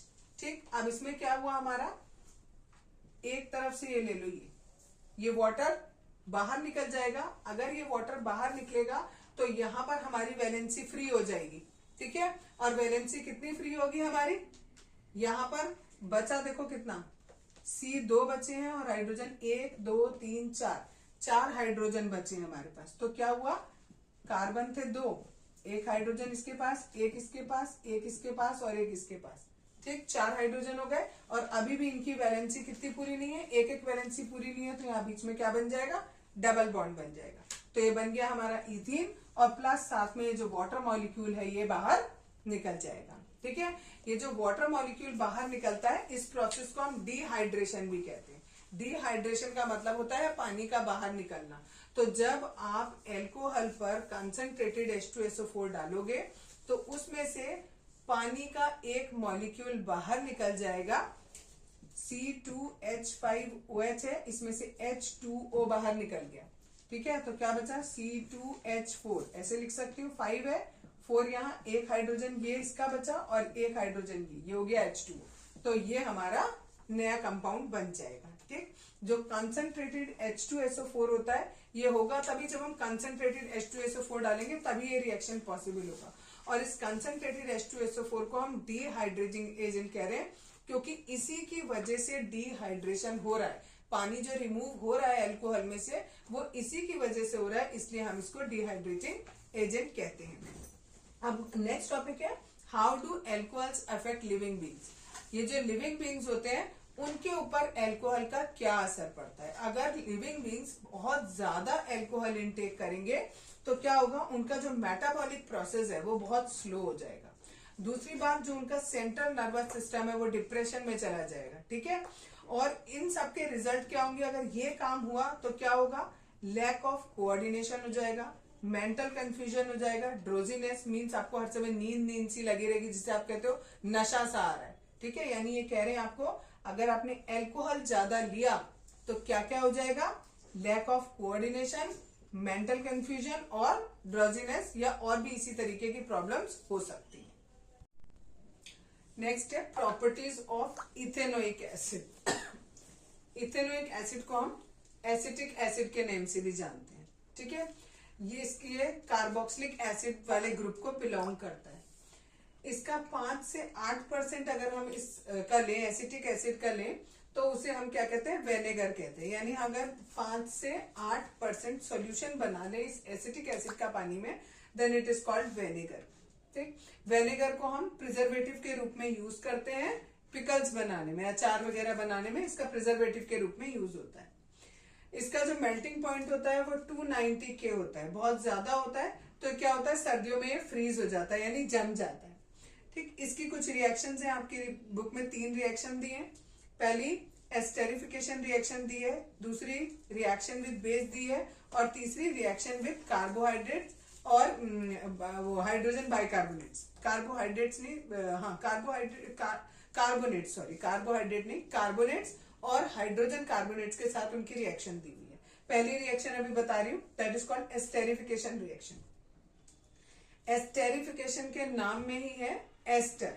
जिस तरीके से मैंने आपको बताया कि फंक्शनल ग्रुप, जैसे हमने पढ़ा था एल्कोहल वाला पढ़ा था, एल्डिहाइड पढ़ा था, कीटोन पढ़ा था, उसी तरीके से एक चीज और होती है जिसको हम क्या कहते हैं, एस्टर कहते हैं। इस एस्टर की एक खासियत होती है, यहाँ पर देखो, यहाँ ये एस्टर बना हुआ है, ठीक है। इसके नाम अलग अलग होंगे हर जगह पर, ठीक। इसके नाम जो रखे जाते हैं वो यहाँ पर, ये जो CH3 ग्रुप जोड़ा है और यहाँ मैंने C2H5 जोड़ा है, इनके बेसिस पर इसके नाम रखे जाते हैं। नाम मैं अभी आपको इसलिए नहीं बता रही क्योंकि इसके नाम आपके सिलेबस में नहीं है, तो आप इसको खाली एस्टर याद रखो। तो एस्टेरिफिकेशन किसे कहते हैं, रिएक्शन हो गया, रिएक्शन के बाद हमें क्या मिलना चाहिए, एस्टर मिलना चाहिए, उसे हम कहेंगे एस्टेरिफिकेशन रिएक्शन। किसके बाद क्या होना चाहिए, जो आपका इथेनोइक एसिड है, इसकी प्रॉपर्टी पढ़ रहे हैं तो एक तो हमें इथेनोइक एसिड लेना ही पड़ेगा, प्लस साथ में हमने एक एल्कोहल लिया, वो भी इथेनॉल वाला। इन दोनों को जब हम आपस में रिएक्ट कराएंगे in the presence of a catalyst, और वो कैटलिस्ट कौन सा होगा, कोई एसिड होगा, ठीक। अगर हम इन दोनों को रिएक्ट कराएंगे इन द प्रेजेंस ऑफ एक एसिड, तो हमारा क्या बनेगा, एस्टर बनेगा और प्लस वाटर बनेगा। इस प्रोसेस को हम क्या कहते हैं, एस्टेरिफिकेशन कहते हैं। ये जो एस्टर बनता है इसकी बहुत अच्छी सी स्मेल होती है, इसलिए हम इसे परफ्यूम्स में या फ्लेवरिंग एजेंट के रूप में हम इसे यूज करते हैं, ठीक। ऑन ट्रीटिंग विद NaOH, अब देखो मैंने यहाँ पर जो साइन लगाया है वो कैसा लगाया है, रिवर्सेबल वाला साइन लगाया है। इस साइन का मतलब है इन दोनों से ये बन रहा है, तो यानी जो वो दो हैं उन दो से मिलकर वापिस ये बनेगा। लेकिन ऊपर था प्रेजेंट एसिड, तो नीचे क्या होना चाहिए, बेस, ठीक है। ये दोनों आपस में मिलेंगे और किसी बेस की प्रेजेंस में मिलेंगे तो हमें वापस से इथेनोइक एसिड और इथेनॉल मिल जाएगा। इस प्रोसेस को हम मतलब ये भी हमें मिल सकता है वापस करने पर। On treating with NaOH the ester is converted back to alcohol and sodium salt of carboxylic acid, और ये जो हमें वापस मिलेगा इसे हम नाम देते हैं सोपोनिफिकेशन, सोप बनाना, साबुन बनाना, ठीक है, उसको कहते हैं सोपोनिफिकेशन। सीधे सीधे चले देन एस्टेरिफिकेशन, क्योंकि एस्टर बन रहा था, और वापस आएंगे तो उस प्रोसेस को हम क्या कहेंगे, सोपोनिफिकेशन कहेंगे। सोप्स आर सोडियम और potassium salt of long chain carboxylic acid. अब मैंने कहा अभी आपको हम वापस आएंगे, वापस आने में मैंने यहाँ पर बोला इसकी जगह पर, एसिड की जगह पर हमें यहाँ बेस लेना होगा। सपोज हमने NaOH लिया, तो जब यहाँ पर हम NaOH लेंगे तो यहाँ ये जो इथेनोइक एसिड है इसमें एक ये H हटकर Na जुड़ जाएगा। अगर हम यहाँ पर KOH लेंगे तो यहाँ ये एक H हटकर K जुड़ जाएगा, ठीक है। तो यहाँ क्या बना, ये सोडियम और पोटेशियम का सॉल्ट बना of long chain carboxylic acid. Carboxylic acid की खूब लंबी सी चेन थी और उसमें क्या जुड़ा हुआ था, या तो सोडियम या फिर पोटेशियम जुड़ा हुआ था। तो इसको हम क्या कहते हैं, ये हमारा सोप के फॉर्म में होता है और इसको हम सोपोनिफिकेशन कहते हैं इस प्रोसेस को। यहाँ पर दिया हुआ है आपको, ठीक है। एस्टर लिया, एस्टर में हमने क्या मिलाया, बेस मिलाया, बेस मिलाया तो हमें एक तो ये एल्कोहल मिला, ठीक, और दूसरी चीज हमें मिला सोडियम एसीटेट। अगर यहाँ पर K जुड़ा होता तो हम कहते हैं पोटेशियम एसीटेट, ठीक है। और ये हमारा क्या होता है, सोप का एक फॉर्म होता है, ठीक। अब दूसरी इक्वेशन है रिएक्शन विद अ बेस। जो इथेनोइक एसिड होता है वो बेस के साथ रिएक्ट करेगा और बेस के साथ रिएक्ट करके वो सॉल्ट और वाटर बनाता है। ये इथेनोइक एसिड हो गया, ये हमारा बेस हो गया, दोनों ने आपस में रिएक्शन किया, ये बना और ये हमारा वाटर बन गया, ठीक है। ये एक सॉल्ट हो गया, इसका नाम बताया था कल, सोडियम एसीटेट, ठीक। अगला रिएक्शन है reaction with carbonates and hydrogen carbonates. जब भी हमारा जो ये इथेनोइक एसिड होता है ये कार्बोनेट्स या हाइड्रोजन बाइकार्बोनेट्स के साथ रिएक्शन करता है तो ये सॉल्ट बनाएगा, वाटर बनाएगा और साथ में कार्बन डाइऑक्साइड बनाएगा। यहाँ पर देखो ये लिया हमने, ये सोडियम का कार्बोनेट हो गया, इससे हमारा वाटर बना, कार्बन डाइऑक्साइड बना और ये सॉल्ट बना। यहाँ पर हमने सोडियम का हाइड्रोजन कार्बोनेट लिया, यहाँ पर भी सॉल्ट बनेगा, वाटर बनेगा और कार्बन डाइऑक्साइड बनेगी। नेक्स्ट टॉपिक है सोप और डिटर्जेंट। सोप, वही वाले सोप की बात हो रही है जो आप घर में यूज करते हो, साबुन। ठीक है, कह रहे जितनी भी डर्ट होती है, डर्ट माने गंदगी या मैल जिसे आप कहते हो, जिसे साफ करने के लिए आप साबुन का यूज करते हो, वो जो डर्ट होती है वो एक्चुअल में एक हाइड्रोकार्बन की खूब लंबी सी चेन होती है। ठीक है, और उसकी नेचर क्या होती है कि वो पानी में नहीं घुलता है। ठीक, जैसे ही आप किसी भी पानी मैल के ऊपर अगर आप पानी डालते हो, कपड़ों पे जो मैल चिपका होता है, जनरली वो क्या होता है, खाली अगर पानी डालोगे तो वो वॉश आउट नहीं होगा। क्या होता है, जो आपका ये डर्ट है, ठीक है, डर्ट क्या है, हाइड्रोकार्बन है। ठीक, तो ये हमने बनाया है, ये हमने सोप का स्ट्रक्चर बनाया। ये सोप बताया था अभी आपको, सोडियम का या पोटेशियम का खूब लंबी सी एक चेन होती है कार्बोक्सिलिक एसिड की। यहाँ पर H की जगह हमने क्या जोड़ा हुआ है, या तो Na जोड़ेंगे या फिर K जोड़ेंगे, पोटेशियम जोड़ेंगे, तो ये हमारा क्या बन गया, साबुन बन गया। अगर हम इसको देखें तो ये Na वाला जो है हमारा पॉजिटिव वाला पोर्शन है और ये वाला पूरा पोर्शन हमारा नेगेटिव का पोर्शन है। ये जो पॉजिटिव वाला पोर्शन है इसे हम हाइड्रोफिलिक कहते हैं। हाइड्रोफिलिक का मतलब होता है जो पानी को प्यार करता है, और ये वाला जो पोर्शन है कार्बन चेन वाला, वो हाइड्रोफोबिक होता है, ये पानी को हेट करता है। ठीक है, तो क्या होता है आपका, जब आप यहाँ पर लिखा है the ionic end of soap interact with water while the carbon chain interact with oil. ये जो कार्बन वाली चेन है ये ऑयल के साथ रिएक्ट करेगी, और ये जो आपका ये आयनिक वाला पोर्शन है, किसके साथ, ये आयनिक वाला पोर्शन किसके साथ रिएक्ट करेगा, ये आपका वाटर के साथ रिएक्ट करेगा। क्योंकि ये जो कार्बन वाली चेन है ये वाटर को क्या करती है, हेट करती है, तो ये नहीं रिएक्ट करेगी पानी के साथ, ये ऑयल के साथ रिएक्ट करेगी, और ये वाला किसके साथ रिएक्ट करेगा, पानी के साथ रिएक्ट करेगा। द सोप मॉलिक्यूल दस फॉर्म स्ट्रक्चर कॉल्ड मिजल्स। इस तरीके से हम देखेंगे, अगर मैं ऐसे स्ट्रक्चर बनाऊं तो ये एक स्ट्रक्चर बनेगा। देखो आपकी बुक में भी ये स्ट्रक्चर बना के दिया हुआ है। ठीक है, यहाँ नेगेटिव पार्ट होगा और ये पॉजिटिव पार्ट होगा। इस तरीके से ये जो हमारी, अगर हमने माना ये हमारा डर्ट है, ये हमारी गंदगी है, ठीक है, तो क्या होगा, साबुन क्या करेगा, साबुन में ये वाला पार्ट पानी के साथ रिएक्ट करेगा और ये वाला पार्ट किसके साथ, डर्ट के साथ रिएक्ट करेगा। ठीक है, इस तरीके से करते करते सब जगह इस तरीके से ये एक इस तरीके का सर्कुलर फिगर ले लेगा। ठीक है, सब जगह पर। ठीक, और ये जो डर्ट होगी ये कपड़े से थोड़ी सी ऊपर उठ आएगी। ठीक, क्यों उठाएगी, बिकॉज ये नेगेटिव नेगेटिव पार्ट है, और भी जो यहाँ पर, क्योंकि ये तो मैंने आपको एक बना के दिखाया, ऐसा एक नहीं, क्या होंगे, कई सारे बनेंगे, और इस स्ट्रक्चर को हम क्या नाम देते हैं, मिजल्स का नाम देते हैं। ठीक है, ये बहुत सारे मिजल्स बनेंगे और ये जो है कपड़े पे से ऊपर आ जाएगा, और जब आप इस पे पानी डालोगे तो वो वॉश आउट हो जाएगा। ठीक है, सिंपल सी बात ये जो गंदगी थी खाली पानी से रिएक्ट नहीं करेगी। जब हम इस पे साबुन लगाएंगे तो क्या होगा, साबुन का एक पार्ट इससे रिएक्ट करेगा और दूसरा नेगेटिव चार्ज बन जाएगा, और ये इस डर्ट के ऊपर चिपक जाएंगे। धीरे धीरे करके ये क्या, सारे चारों तरफ बन जाएंगे फिगर, और इस फिगर को हम क्या नाम देते हैं, मिजल का नाम देते हैं। और जब ये मिजल जैसे ही थोड़ा सा और बनेंगे, ये थोड़ा सा जो भी आपका कपड़ा होगा उस कपड़े पे से ऊपर आ जाएंगे, और जब आप पानी से इसे धोगे तो ये जो गंदगी है ये बाहर निकल जाएगी। ऐसे बहुत सारे मिजल्स बन जाएंगे पूरे वाटर में, उसे हम इमल्जन का नाम देंगे, यहाँ लिखा हुआ है इमल्जन। ठीक है, और ये जो सोपी वाटर होता है, ये जो मिजल्स होते हैं, इसकी वजह से ये लाइट को स्कैटर कर देते हैं और हमें कैसा झाग झाग जैसा, क्लाउडी क्लाउडी के जैसा दिखता है, उसी की वजह से। ये जो डिटर्जेंट्स होते हैं इनका यूज क्या होता है, सोप में और डिटर्जेंट में क्या फर्क होता है। जो सोप होता है वो हार्ड वाटर के साथ रिएक्ट नहीं कर पाता। क्यों नहीं कर पाता, क्योंकि जो हार्ड वाटर होता है उस हार्ड वाटर के अंदर कैल्शियम और मैग्नीशियम के आयन्स होते हैं, और ये कैल्शियम और मैग्नीशियम के आयन हार्ड वाटर के साथ नहीं घुलते। ठीक है, उनके साथ इनसॉल्युबल रहते हैं। जब ये कैल्शियम और मैग्नीशियम के पार्टिकल्स जो हैं वो हार्ड वाटर के साथ इनसॉल्युबल रहेंगे, तो जब आप हार्ड वाटर से कपड़े को धोगे तो कुछ आपके पास प्रेसिपिटेट आ जाएगा। क्यों, क्योंकि वो ये कैल्शियम और मैग्नीशियम जो पानी में नहीं घुला है वो यहाँ पर आ जाएगा, और उसको हम कहते हैं स्कम।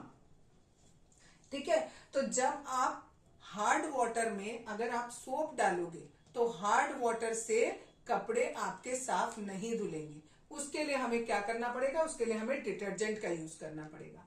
जो हमारे सोप होते हैं वो मैंने बताया था अभी आपको, कार्बन की ऐसे लंबी सी चेन होती है कार्बोक्सिलिक एसिड की, और उसमें आगे Na लगा होता है, ठीक है। और जो ये हमारे डिटर्जेंट्स होते हैं इनमें हमारे पास क्लोरीन या ब्रोमीन ये लगे होते हैं, क्लोराइड या ब्रोमाइड लगा होगा लास्ट में इस जगह पर। और ये वाली जो चेन है ये कार्बन की चेन ना होकर, सॉरी कार्बोक्सिलिक एसिड की चेन ना होकर किसकी चेन होगी, हमारी अमोनियम सॉल्ट की चेन होगी या सल्फोनिक एसिड की चेन होगी, ठीक है। इसका फॉर्मूला आपकी बुक में नहीं दिया है तो मैं आपको नहीं बता रही हूँ। तो ये इस जगह पर सल्फोनिक एसिड और इस जगह पर या तो क्लोराइड होगा या फिर ब्रोमाइड होगा। और इसके होने की वजह से क्या होता है, जितने ये कैल्शियम और मैग्नीशियम के आयंस होते हैं ये सारे के सारे सॉल्युबल हो जाते हैं। और जब ये सॉल्युबल हो जाएंगे तो ये स्कम नहीं बनाएंगे, और स्कम नहीं बनाएंगे तो ये आसानी से कपड़े को धो देंगे और हमारा कपड़ा बिल्कुल साफ हो जाएगा।